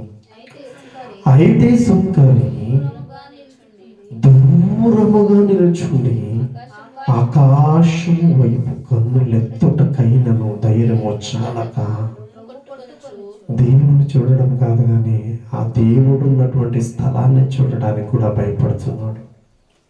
భయపడుతూ రొమ్ము కొట్టుకొనొచ్చు, దేవా పాపినైన నన్ను కరుణించమని పలికెను. పాపినైన నన్ను ఏం చేయమని? కరుణించమని. దేవుని కరుణ అంత అమూల్యమైందండి. దేవుని కరుణ అంత లోతైంది, అంత వాల్యూ కలిగినది, చాలా వాల్యూ దేవుని కరుణకు. కరుణిస్తే చాలు ప్రభా. ఎప్పుడు తెలుస్తుందంటే, చాలా బాగలేకున్నప్పుడు, చాలా పేషెంట్ అయిపోయింటారు, ఇంక హాస్పిటల్కి వెళ్ళి ఐసీయూలో ఉన్నప్పుడు, ఇంక బయటకు వస్తే చాలు ప్రభా, దేవుని కరుణ దొరికితే చాలు ప్రభా అనుకుంటాం కదండి. దేవుని కరుణకున్న వాల్యూ చెప్పడానికి చిన్న ఉదాహరణ చెప్తున్నాను నేను. హాస్పిటల్లో బెడ్లో ఐసీయూలో ఉన్నప్పుడు వారి గురించి మనకు కావాల్సిన వారు అలా ఉన్నప్పుడు, మన దగ్గరికి వెళ్ళినప్పుడు మనం దేవుని ద్వారా ఏం కోరుకుంటామండి? ఏం కోరుకుంటాం? దేవా నువ్వు కరుణించు ప్రభా, నువ్వు కరుణిస్తే చాలు. కరుణ ఆ మనిషిని ఏం చేస్తుంది? విడుదల ఇస్తుంది. దేవుని కరుణ మనిషికి విడుదల ఇస్తుంది. ఆ విడుదల కొరకై మనకు కావాల్సింది ఏంటంటే పశ్చాత్తాపం. నిజమైన పశ్చాత్తాపం అనుకుంటూ వెళ్ళిపోతాం, కానీ నిజమైన పశ్చాత్తాపం మనం కోరుకోం. చాలామంది కోరుకోరు. దేవుని దగ్గర నుండి మనం నిజమైన కరుణ కోరుకోవాలి. నిజమైన కరుణ, నిజమైన పశ్చాత్తాపం మనలో వచ్చినప్పుడు, పాపం పట్ల అవగాహన మనకు వచ్చినప్పుడు నిజంగా మనం కోరుకునేది దేవుని పట్ల కరుణ. దేవుడు కరుణిస్తే చాలు. దేవుని కరుణ కావాలి. ఆ కరుణ కావాలంటే నీ హృదయం విరిగి నలిగినదై ఉండాలి. విరిగి నలిగిన హృదయం ఇక్కడ కనబడుతుంది. ఎవరికి కనబడుతుంది? పరిసైందా? పరిసైందా? ఎందుకండి 2 దినాలు ఉపవాసం ఉంటాడు కదండి దేవుని దగ్గర. వారానికి ఎన్ని దినాలు ఉంటాడు? 2 దినాలు ఉంటాడు ఉపవాసం. తన సంపాదనలో అంతా దశమ భాగం ఇస్తూ ఉంటాడు. ఇప్పుడు తన దగ్గర కనబడలేదా? తన హృదయం దేవునికి ఇష్టానుసారమైంది కాదా?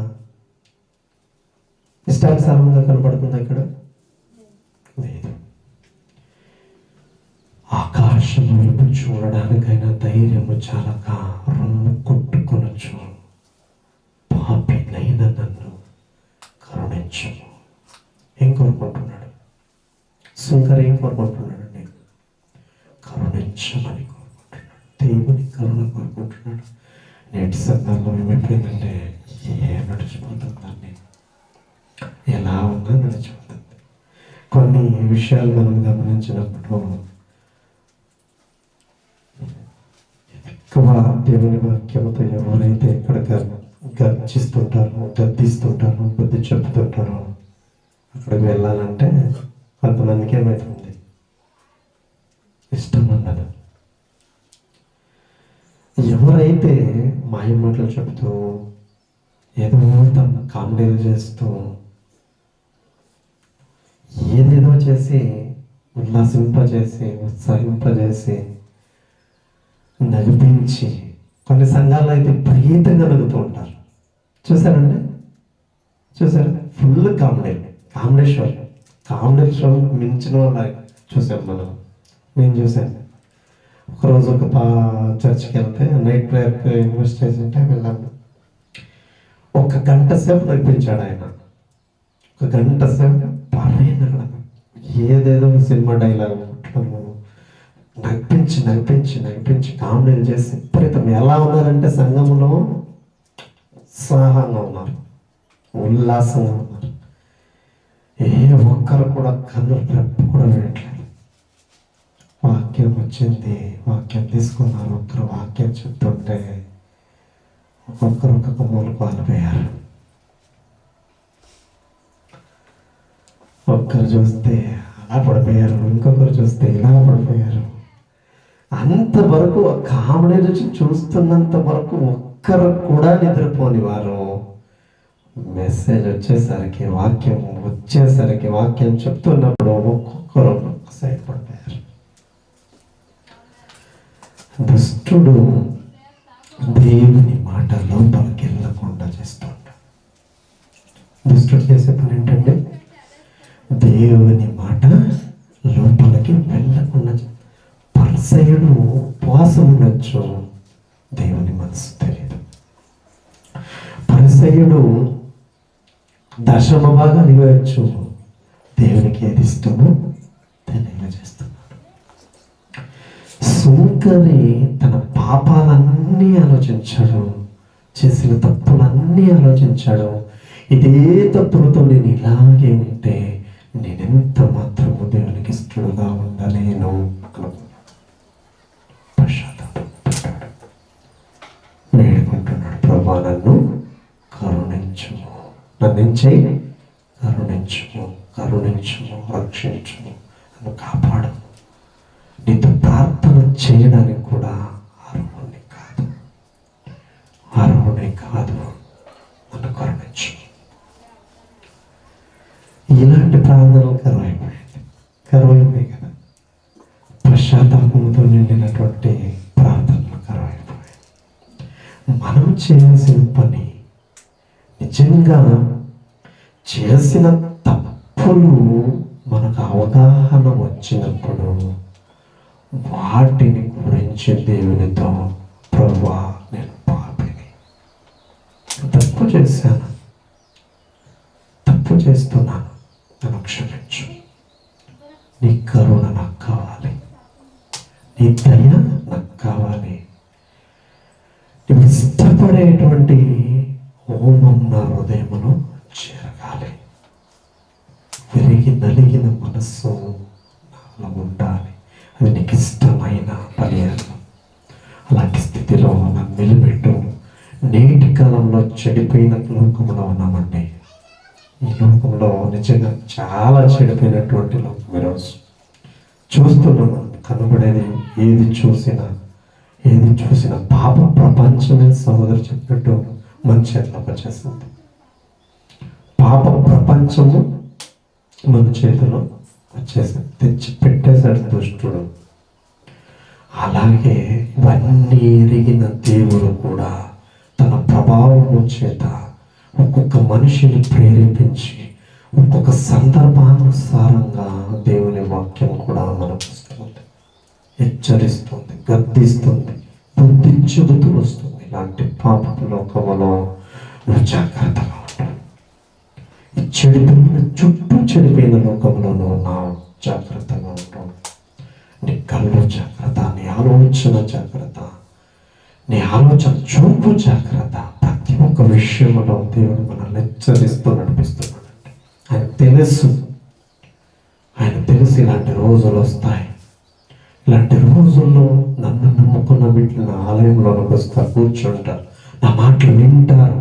కాబట్టి నేను ఈ రీతిగా చెప్పాలి, ఇలాంటి వారిని ప్రేరేపించి ఇలాంటి వారిని నిలబెట్టుకొని హెచ్చరించాలి, గద్దించాలి, బుద్ధి చెప్పాలని ఆయనకు తెలుసు. ఆయన ఆలోచనకర్త. ఎవరండి మనం ఆరాధిస్తున్న దేవుడు? ఆలోచనకర్త. ఇలాంటి సందర్భాలు దేవుడు తెలుసు ముందుగానే. ప్రపంచం చెడిపోతుంది, ప్రపంచంలో ప్రతి ఒక్కరూ చెడిపోయిన వారి మధ్యలో నా పిల్లలు జీవించాల్సి వస్తుందని ఆయనకు తెలుసు. అందుకే ముందుగానే ఆయన నిర్ణయించి ఇలాంటి కూటాలు మన ముందు జరగడం మనం చూస్తున్నాం.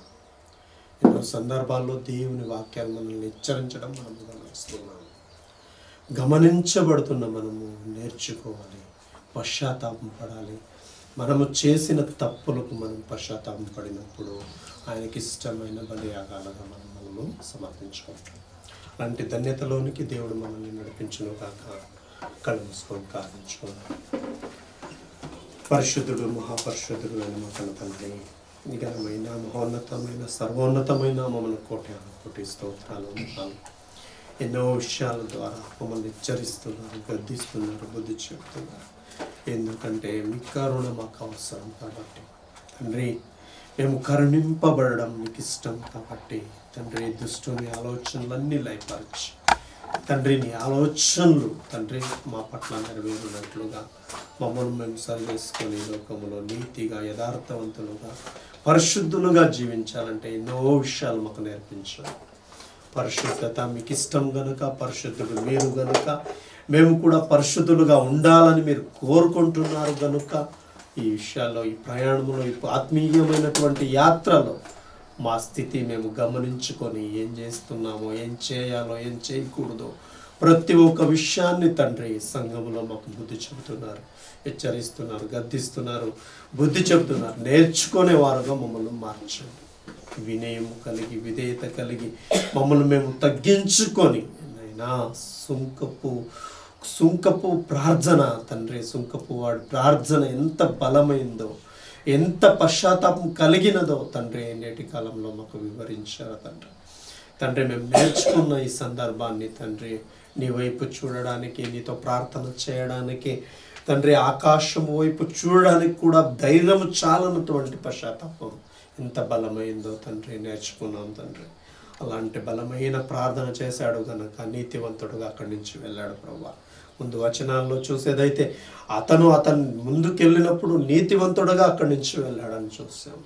పశ్చాత్తాపం కలిగాడు గనుక, పడ్డాడు గనుక, పాపం నీతో ఒప్పుకున్నాడు గనుక, నాయనా విరిగి నలిగిన మనసు కలిగాడు గనుక తండ్రి నీ కరుణ, నీ దయ పొందుకొని అక్కడి నుంచి వెళ్ళాడు.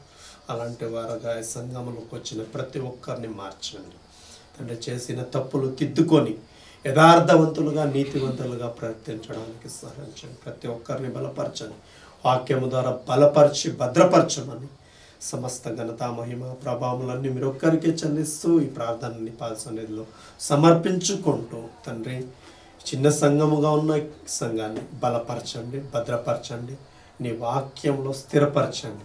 సమస్త ఘనత మహిమ ప్రభావం మీకు కలుగునట్లుగా జీవించే ప్రవర్తన ప్రతి ఒక్కరికి ఉండునట్లుగా సహాయం చేయమని యేసయ్యా నీ అతి పరిశుద్ధమైన నామమున చిన్న ప్రార్థన సమర్పించుకొని వేడుకొని పొంది ఉన్నానని నమ్ముచున్నాము కన్న తండ్రి. ఒకసారి మీ అందరికీ వందనాలండి. Thank you. God bless you.